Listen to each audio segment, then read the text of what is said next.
If you think you figured out how to make money in Star Citizen, you're probably about to get nerfed into oblivion. Right now, there's a massive shift happening across every profession in the verse, and most players are completely missing what's actually going on. While everyone's arguing about hull sea hauling versus mercenary missions, there's a deeper pattern here that reveals exactly where Star Citizen's economy is headed. The salvage changes in 4.3.2 just gave us the blueprint for everything that's coming next. You've been grinding credits in this game, watching every single profession go through the exact same cycle. Maybe you finally saved up for that reclaimer last week, only to watch salvage profits crater overnight when the new system went live. Or perhaps you mastered mining roads just in time for the next rebalance. Look, if you're chasing the current meta for making a UEC, you're always going to be one patch behind. But if you understand what CIG is actually building toward with these changes, you can position yourself ahead of the curve. The salvage overhaul in 4.3.2 just revealed their entire economic strategy. What we're witnessing in Star Citizen right now isn't random nerfs or bug fixes. It's the systematic transformation of every profession, from simple point-and-click money printing into complex, interconnected systems that require actual decision-making. The salvage changes in 4.3.2 are the perfect example. They've split construction materials into three distinct subtypes: powder, scraps, and chunks, each with different densities and quality ratings. But most players are missing the real story. This isn't about making salvage more complicated for the sake of complexity. This is preparation for the crafting system that's coming by the end of the year. Think about it. The Vulture and MSC Fortune now produce powder-type construction material rubble with the highest density at 3.2 grams per cubic centimeter. The mysterious scraps type at 2.9 density that no current ship can produce. That's clearly designed for an upcoming salvage ship. And the Reclaimer's chunk-type construction material salvage at 2.7 density? That's the foundation tier for mass production crafting. They're not just rebalancing salvage, they're creating a quality-based resource hierarchy that will determine the stats of every crafted weapon and armor piece in the game. The current salvage nerfs are actually setting up the most profitable long-term gameplay loop in the entire game, but you wouldn't know it from reading the forums. Everyone's losing their minds about RMC prices dropping from the old rates down to around 6,900 AUEC at Grim Hex. That's a significant cut from what you used to make scraping hulls, but RMC was never meant to be the primary salvage income source. The real money is in those construction materials that everyone's complaining about having to refine. Right now, refined construction materials are selling for up to 9,000 AUEC per SCU at stations like Pearl L4 and various TDD locations. When crafting goes live, these materials won't just be commodities you sell to non-player characters. They'll be the foundation of a player-driven economy, where the quality of your salvaged materials directly determines the performance stats of crafted weapons and armor. You spend 3 hours in your Vulture now, and dealing with a 30% refinery yield feels terrible. You put in 100 SCU of construction material rubble, and only get 30 SCU back. The Reclaimer operators have it even worse with only 15% yield. But that powder-type material from your Vulture has the highest density rating in the game. When crafting launches, that high-density powder is going to be the premium material that creates the best weapons, with faster fire rates, higher damage, and superior performance stats. The players who master this system now, who understand the refinery processes and build up stockpiles of high-quality materials, are going to be the ones supplying the entire server with top-tier crafted gear. While everyone else is still trying to figure out how refineries work, you'll already have the infrastructure and knowledge to dominate the crafting economy. Now, if you're sitting there thinking, great, another profession ruined by unnecessary complexity, that feeling is completely valid. You've probably been there before. You finally master a gameplay loop, buy the perfect ship for it, and then CIG changes everything overnight. The forums are full of people saying they're done with salvage, that the refinery requirements killed the profession. But you know what's funny? Every time I cover these economic shifts, half the comments are from players who saw it coming months ago because they caught the patterns early. If you want to be one of those players who's always ahead of the curve instead of constantly reacting to changes, hitting that subscribe button actually helps. Not because I'm desperate for numbers, but because you'll catch these analysis videos when they drop instead of discovering them, 3 patches too late when everyone else already figured it out. The Hull C situation perfectly illustrates what's really happening behind the scenes, and it connects directly to why the salvage changes matter so much. Right now, Hull C operators are generating serious income with automatic loading and unloading, some reporting 1.4 million per hour with minimal effort required. Everyone running these routes knows it's temporary. CIG is actively implementing external freight elevators across the system, and when those go live, the automated money printer gets permanently unplugged. But while Hull C drivers are making bank-moving basic commodities, the salvage operators who adapt to the new system are positioning themselves to move the most valuable materials in the game. Those construction materials you're refining? They're not just another commodity to haul. They're the raw materials for a player-driven manufacturing economy that's going to dwarf anything we've seen before. Think about the implications. Right now, everyone buys their weapons and armor from NPC vendors. But when crafting goes live, the best gear in the game will only come from players who have access to high-quality salvage materials. The Vulture operators who stick with the new system and master the powder-type material production are going to be supplying the materials for the fastest firing, highest damage weapons in the game. The reclaimer crews who figure out the chunk-type material logistics are going to be the foundation of mass production operations. Meanwhile, mercenary missions in Pyro are quietly becoming the most consistent moneymaker for immediate income. Those Foxwell contracts paying 300 to 500,000 per mission with reliable spawns, that's your cash flow while you're building up your crafting material stockpiles. The smart players are running combat missions for immediate AUEC while simultaneously building their salvage operations for long-term wealth. And there's something most people are completely missing: the mysterious scraps-type construction materials that no current ship can produce. The data mining shows these have 2.9 density, right between the Vulture's powder and the Reclaimer's chunks. That's not an accident. There's clearly a new salvage ship coming that will produce this middle-tier material, probably something that bridges the gap between the small-scale Vulture operations and the massive Reclaimer industrial salvage. You learn this lesson the hard way when your favorite moneymaker gets completely transformed overnight.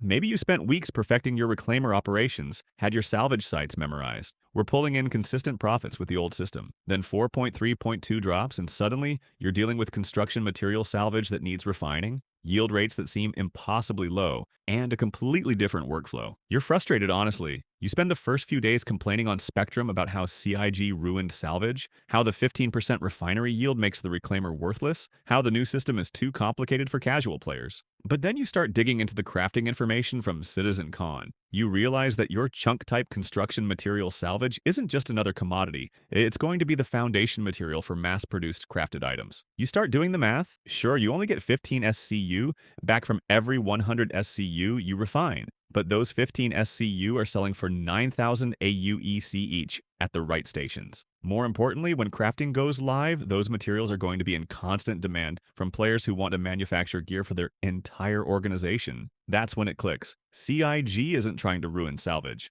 They're transforming it from a simple income source into the backbone of the entire player economy. You start experimenting with different refinery methods, testing the parametric process for speed versus the dinky solventation for cost efficiency. You figure out the logistics of moving materials from your reclaimer to station freight elevators, optimizing routes between salvage sites and refinery locations. While everyone else is still complaining about the changes, you're building expertise in the systems that are going to matter most. The crafting system that's coming by the end of the year is going to completely change how value works in Star Citizen. According to the latest information from CitizenCon, the first wave of crafting will focus on FPS weapons and armor, but the implications go far beyond just personal gear. The system they're building isn't just about creating new items, it's about quality inheritance. When you use high-density powder from Vulture salvage operations to craft a weapon, that weapon inherits superior performance characteristics. Faster fire rates, higher damage output, better accuracy, all determined by the quality of the salvaged materials you used. The chunk-type materials from Reclaimer operations will be perfect for mass production of standard quality gear,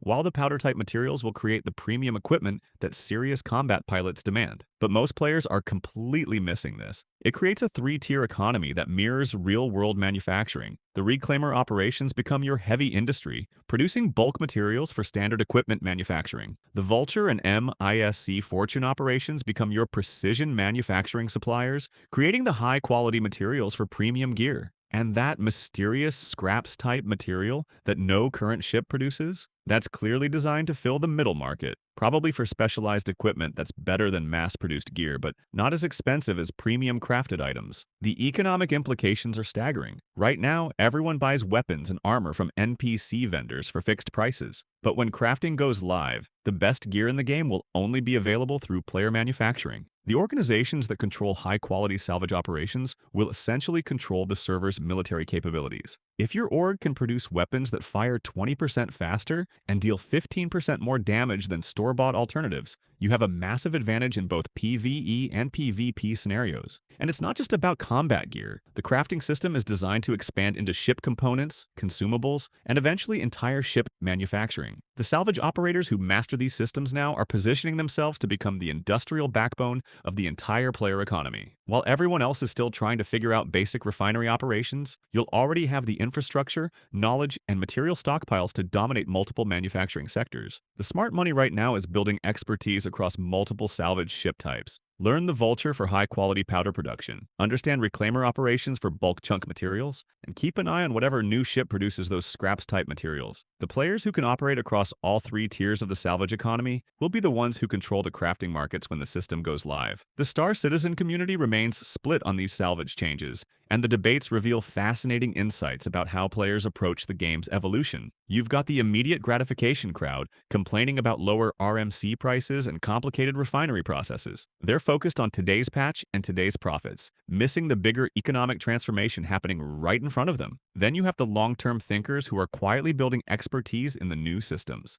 These players understand that every major system overhaul in Star Citizen follows the same pattern: initial complexity and reduced immediate profits, followed by massive opportunities for players who master the new mechanics early. They remember when mining got refineries and everyone complained, only to see mining become one of the most profitable and engaging professions in the game. But the most fascinating discussions are happening among the industrial-focused organizations. These groups are already planning multi-ship salvage operations, coordinating Vulture teams for high-quality material gathering, with reclaimer operations for bulk production. They're not worried about this patch's profit margins. They're positioning themselves to control entire sectors of the crafting economy when it launches. That's the conversation more solo players need to engage with, because the future of Star Citizen clearly favors coordinated group operations over individual money-making schemes. So what should you actually do right now to position yourself for both immediate profits and long-term wealth in the evolving Star Citizen economy? First, if you're currently running salvage operations, don't abandon the profession because of the changes.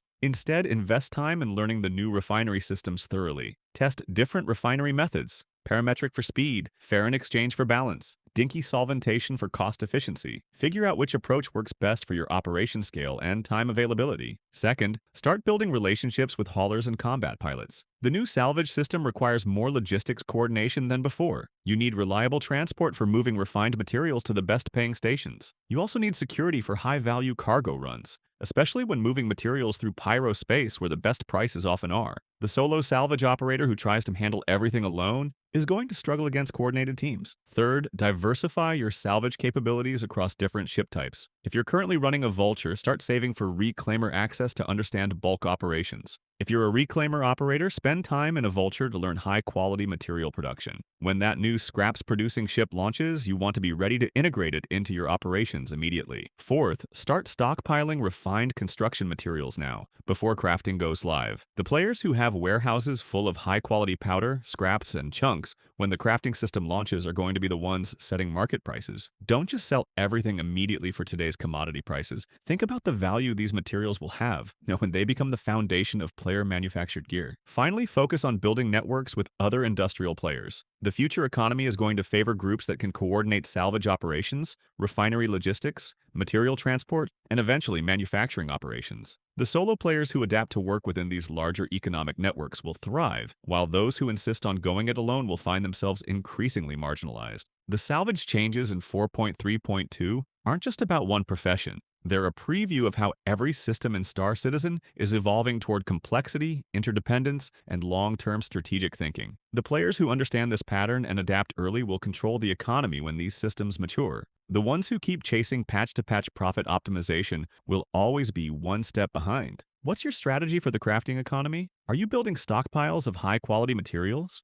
or are you still focused on immediate AUEC gains? Drop a comment and share whether you think the salvage changes are worth adapting to, or if there's a different approach to the evolving economy that everyone's missing. If this analysis helped you see the bigger picture and plan your next moves, smash that like button. It actually helps other players find these deep dives when they need them most. Thanks for working through this comprehensive analysis of where Star Citizen's economy is actually heading. The key insight is that every nerf or system complication is actually preparation for a much more sophisticated and profitable economic model. The salvage changes aren't making the profession worse. They're transforming it into the foundation of the entire player-driven manufacturing economy. The players who recognize these patterns early, who invest time in learning complex systems before they become essential, will be the ones who thrive in Star Citizen's mature economy. In a game where the only constant is change, the most valuable skill is the ability to see what's coming next and position yourself accordingly. The crafting transformation is coming, and the groundwork is being laid right now in every salvage operation, every refinery run, and every material stockpile you build today.